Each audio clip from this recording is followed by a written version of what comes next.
നമ്മളൊരു വലിയൊരു സക്സസ്സിലേക്ക് പോകാൻ ആഗ്രഹിക്കുമ്പം നമ്മൾ ചെയ്യേണ്ട കുറേ കറക്ഷൻസ് ഉണ്ട്. വളരെ അത്യാവശ്യമായിട്ട് കറക്റ്റ് ചെയ്യേണ്ട കുറേ കാര്യങ്ങളുണ്ട്. ഒരു ആവറേജ് മനുഷ്യൻ ഒരു ദിവസം നമ്മുടെ സ്ക്രീൻ ടൈം മൊബൈലിൽ നോക്കി കളയുന്ന ടൈം 2 to 3 hours 2 മുതൽ 3 മണിക്കൂറൊക്കെയാണ് അൺവാണ്ടഡ് കാര്യത്തിന് വേണ്ടി മൊബൈലിൽ സ്പെൻഡ് ചെയ്ത് കളയാറുണ്ട്. ഏത് രാഷ്ട്രീയം ചർച്ച ചെയ്ത് മതവും ജാതി അൺവാണ്ടഡ് കുറേ നെഗറ്റീവ് സാധനങ്ങളും ചർച്ച ചെയ്യാനും ഗ്രൂപ്പുകൾ ഷെയർ ചെയ്യാനും അത് കേൾക്കാനായിട്ട് 2-3 hours. ഒരു ദിവസം 1 മണിക്കൂർ നമ്മൾ ഉറക്കം സേവ്. ഈ രാവിലെ സമയത്ത് 1 മണിക്കൂർ നമുക്ക് കൂടുതൽ കിട്ടുക എന്ന് പറഞ്ഞാൽ അന്നത്തെ ദിവസം എന്തുമാത്രം ഔട്ട്പുട്ട് കൂടുമെന്നറിയോ?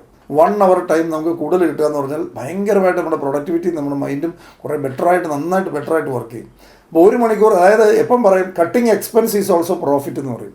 നമ്മൾ പലപ്പോഴും പഠിച്ചിരിക്കുന്ന പ്രോഫിറ്റ് കൂട്ടാൻ മാത്രമാണ്. ബിസിനസ്സിലൊക്കെ ഞങ്ങളൊക്കെ ചെറുപ്രായത്തിൽ ചെയ്ത പല ബിസിനസ്സിലുണ്ടാക്കിയ മിസ്റ്റേക്കുകളാണ്. അതായത് എക്സ്പെൻസ് കട്ട് ചെയ്യുന്നതിനേക്കാളും പ്രോഫിറ്റ് കൂട്ടുന്നതിൽ മാത്രം കോൺസെൻട്രേറ്റ് ചെയ്തിട്ടുണ്ട്. എക്സ്പെൻസ് കട്ട് ചെയ്യാനായിട്ടൂടെ അതിൻ്റെ കൂടെ മാസ്റ്റർ ആയാലും വെൽത്ത് ക്രിയേറ്റ് ചെയ്യാൻ പറ്റുള്ളൂ. അപ്പോൾ cutting expense is also profit, cutting expenditure is also profit. Time ആണെങ്കിലും പൈസ ആണെങ്കിലും നമ്മൾ ഈ അൺവാണ്ടഡ് കാര്യങ്ങൾ കണ്ട് നമ്മൾ മൊബൈൽ നോക്കിയിരിക്കുന്ന എക്സ്പെൻസാണ്. ആവശ്യത്തിൽ കൂടുതൽ സമയം കിടന്ന് ഉറങ്ങുന്ന എക്സ്പെൻസാണ്. അത് കട്ട് ചെയ്യണം. Cutting expense is also profit. Time ആണെങ്കിലും പൈസ ആണെങ്കിലും നമുക്ക് 1000 രൂപ കട്ട് ചെയ്യാൻ, അനാവശ്യമായിട്ട് ചിലവാക്കുന്ന 1000 രൂപ കട്ട് ചെയ്യാൻ പറ്റിയ പ്രോഫിറ്റിലേക്ക് ആഡായി കഴിഞ്ഞു. എനിക്കൊട്ടും ഇല്ലായിരുന്നൊരു ഫോക്കസാണ് അത്. ഞാൻ വളരെ നന്നായിട്ട് വെൽത്ത് ക്രിയേറ്റ് ചെയ്തിട്ടുള്ള ഒരാളുടെ അടുത്ത് നിന്ന് പഠിച്ചിട്ടുള്ള കാര്യമാണ്. അദ്ദേഹത്തിൻ്റെ ഓഫീസിലൊരു ഫയറിനുള്ള എക്സ്റ്റിംഗ്വിഷർ വാങ്ങി വെക്കാൻ സമയത്ത് പോലും പുള്ളി കൊട്ടേഷൻ എടുക്കുക. ഇവിടുത്തെ ഏറ്റവും പോപ്പുലർ ബ്രാൻഡാണ്. എങ്കിലും കൊട്ടേഷൻ എടുത്തിട്ട് എവിടെയെങ്കിലും 1 രൂപയെങ്കിൽ 1 രൂപ കുറഞ്ഞത് കിട്ടുമെന്ന് അത് നോക്കും.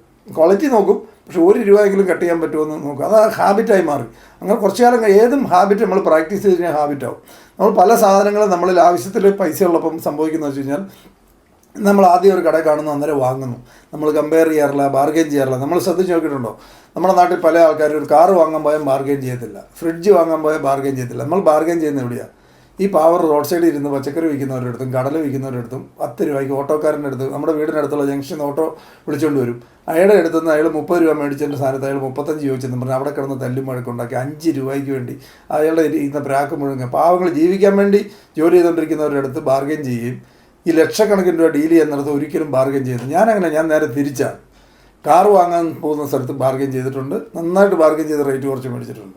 വില കൂടിയ സാധനങ്ങളെല്ലാം വാങ്ങും. കാരണം അതിനകത്ത് ബാർഗെയിൻ ചെയ്യുന്നതിനകത്തൊരു മീനിങ് ഉണ്ട്. അവിടെ ആരും ബാർഗെയിൻ ചെയ്യാറുമില്ല. അതാണ് വേറൊരു കാര്യം. അവിടെ ആരും ബാർഗെയിൻ ചെയ്ത് പറയുന്ന വില എത്രയോ വില ആ സ്റ്റിക്കർ എഴുതിയിട്ടുണ്ട്, സാർ അത് നോക്കാൻ പറയും. ഒരു കുഴപ്പമില്ല. നമ്മൾ 1 ലക്ഷം രൂപയുടെ 2 ലക്ഷം രൂപയുടെ 5 ലക്ഷം രൂപയുടെ 10 ലക്ഷം രൂപയുടെ സാധനം മേടിക്കുന്ന സമയത്ത് ബാർഗെയിൻ ചെയ്യത്തില്ല. ആ സ്ഥാനത്ത് കടല കച്ചവടം നമ്മളൊന്ന് ആലോചിച്ച് നോക്കിയാൽ പാവങ്ങൾ ജീവിക്കാൻ, അതായത് അവർ വീക്കായിട്ടുള്ളവരുടെ അടുത്ത് നമ്മുടെ മസിൽ പവർ കാണിക്കുക എന്നാണ് അതിൻ്റെ ചുരുക്കം പറഞ്ഞാൽ. നമ്മൾ വീക്കായിട്ടുള്ള ജീവിക്കാൻ വേണ്ടി ഉള്ളവരുടെ അടുത്താണ് നമ്മുടെ അഭ്യാസവും നമ്മുടെ മസിൽ പവർ മുഴുവൻ കാണിക്കുന്നത്. അല്ലാത്തവരുടെ അടുത്ത് നമുക്കൊരു കുഴപ്പമില്ല. അവരെല്ലാം നമ്മൾ സാർന്ന് വിളിക്കും. ബാക്കി പാവങ്ങൾ ജീവിക്കാൻ വേണ്ടി ഉള്ളവരുടെ അടുത്താണ് മസിൽ. അവിടെ അത്രയല്ലേ ഉള്ളൂ, ഇവിടെ ഇത്രയേ ഉള്ളൂ, അവനോട് വഴക്ക് പിടിക്കുക, നിങ്ങളൊക്കെ തട്ടിപ്പാണ്, അവർ ചെയ്യുന്ന എല്ലാം തട്ടിപ്പാണ്. ഇതേ സാധനം ബ്രാൻഡഡ് ഷോറൂമിൽ വെച്ചിരിക്കുന്ന സാധനം ഒരു കുഴപ്പമില്ല, ഒരു പ്രശ്നമില്ല. സ്റ്റിക്കർ പ്രൈസ് ഒരു പ്രശ്നമില്ല, നല്ല ഹാപ്പി ആയിട്ട് പോകും. ഈ ഒരു ആറ്റിറ്റ്യൂഡ് തന്നെ നമ്മൾ മാറ്റണം. നമ്മൾ വീക്കായിട്ടുള്ള ആൾക്കാരുടെ അടുത്ത് കെയർ ചെയ്യാൻ ശ്രമിക്കണം. സ്ട്രോങ് ആയിട്ടുള്ളവരുടെ അടുത്ത് ബാർഗെയിൻ ചെയ്യാൻ ശ്രമിക്കണം.